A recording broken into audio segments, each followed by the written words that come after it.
हाय सभी को बहुत बहुत नमस्कार। कैसे हो आप सभी?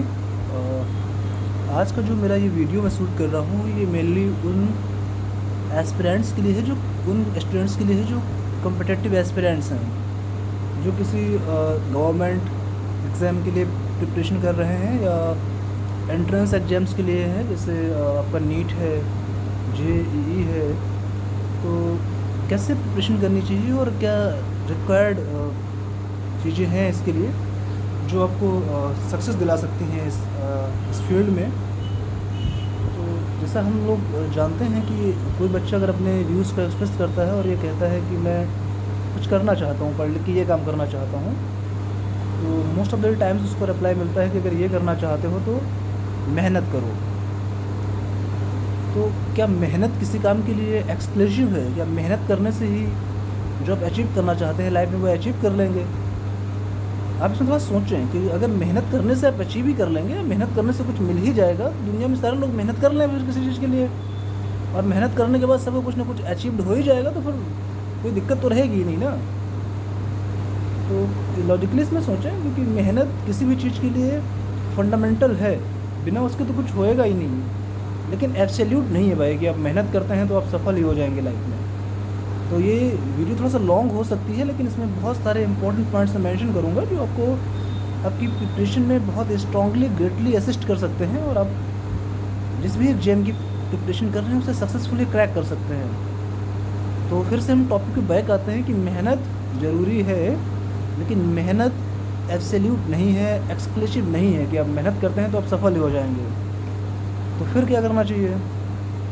तो फिर से मैं कह रहा हूँ कि मेहनत जो है वो फंडामेंटल है, उसके बिना तो कुछ होएगा नहीं। तो मेहनत के साथ साथ आपको के पास टैक्टिक्स भी होनी चाहिए, रणनीति भी होनी चाहिए कि मेहनत कैसे करनी है। तो आप कैसे करेंगे मेहनत, आप कैसे करनी चाहिए आपको मेहनत, आपको कुछ पॉइंट्स बताते हैं।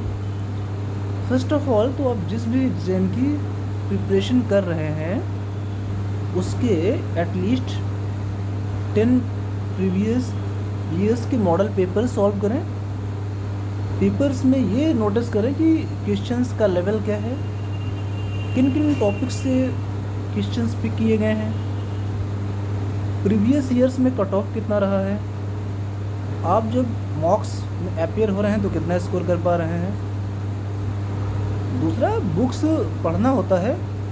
केवल आप अगर बुक्स पढ़ते रहते हैं, बहुत सारी बुक्स पढ़ते हैं, तो आप एग्ज़ाम में क्रैक नहीं कर पाएंगे, क्योंकि बुक पढ़ना एक अलग बात है और एग्ज़ाम में जाके वहाँ पे क्वेश्चंस को सॉल्व करना थोड़ा डिफरेंट हो जाता है, थोड़ा क्या काफ़ी डिफरेंस आता है। तो आप अगर केवल बुक्स पे एम्फसाइज करते हैं, केवल किताबें पढ़ते हैं, तो आप एग्ज़ाम क्रैक करने में आपको दिक्कत आएगी और ऑलमोस्ट इम्पॉसिबल सा हो सकता है, खासकर गवर्नमेंट सेक्टर में जो कॉम्पिटिटिव एग्ज़ाम्स होते हैं वहाँ पे।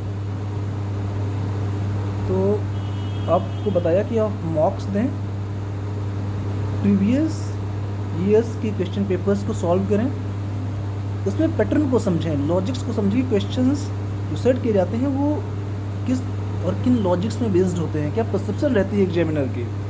आप अगर इस परसेप्शन को कैच कर लेते हैं, कॉम्प्रहेंड कर लेते हैं, अंडरस्टैंड कर लेते हैं, तो फिर आपके लिए आसान हो जाता है एग्ज़ाम में अपियर होना और उसको क्रैक करना। वर्किंग पॉइंट, अब आपकी जो मॉडस ऑपरेंडी है, मॉडस ऑपरेंडी का मतलब जो आपका काम करने का तरीका है वो कैसा होना चाहिए। तो आप किताबें तो आपको पढ़नी ही पढ़नी है, उसके बिना तो कुछ हो ही नहीं पाएगा। और दूसरा ये है कि आपको टॉपिक सेलेक्ट करने, बहुत तेज़ पढ़ाई नहीं करनी है, अप्रोप्रिएट टाइम लेना है एग्ज़ाम के लिए। आप सपोज़ करो कि आप कॉम्पिटिटिव एस्पिरेंट्स हैं गवर्नमेंट सेक्टर के, आपने शुरू किया हिस्ट्री पढ़ना, आपने रिवोल्यूशन ऑफ 1857 वन डे में ही कंप्लीट कर दिया, फिर सेकेंड डे में आपने फर्दर वाला चैप्टर, नेक्स्ट चैप्टर आपने उसको कंप्लीट कर लिया। फिर इस तरीके से आपने पूरी हिस्ट्री मॉडर्न जो है वो 10 to 15 डेज़ में कंप्लीट कर ली। आप कंप्लीट करने के बाद आप किसी अदर सब्जेक्ट पे मूव कर गए, लेकिन सोचोगे कि आप 15 डेज़ में पूरा हिस्ट्री मॉडर्न कंप्लीट कर सकते हो? इसमें इतना सारा कोर्स है, इतना सारा कंटेंट है।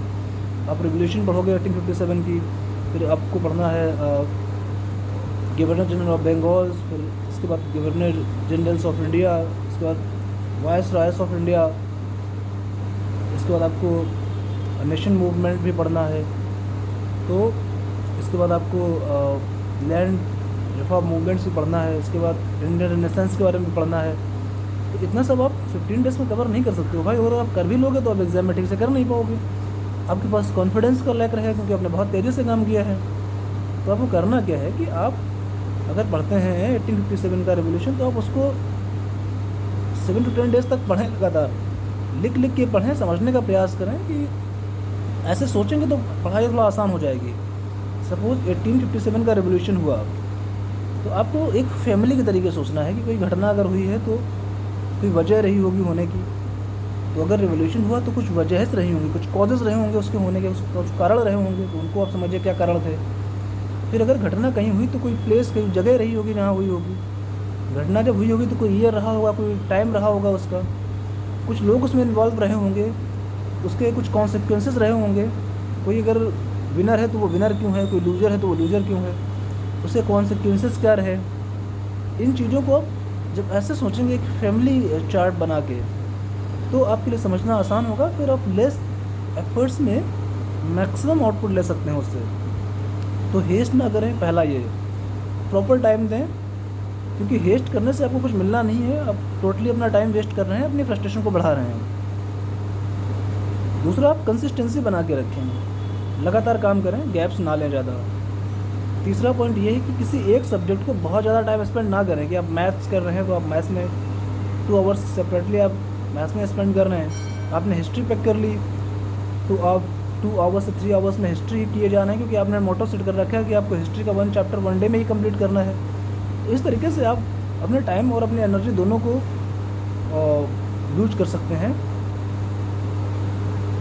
तो आपको करना क्या है कि आप टाइम को स्मॉल पैचेस में डिवाइड करें, छोटे छोटे टुकड़ों में डिवाइड करें, 30 मिनट्स 40 मिनट्स के पैचेस में डिवाइड करें, और उसी 2 आवर्स के टाइम में आप जीएस के 3 सब्जेक्ट्स पिक कर सकते हैं। जैसे हिस्ट्री मॉडर्न अगर आप पढ़ रहे हैं तो वो पढ़ लीजिएगा, पॉलिटी पढ़ लीजिएगा, स्टैटिक जीके पढ़ लीजिएगा।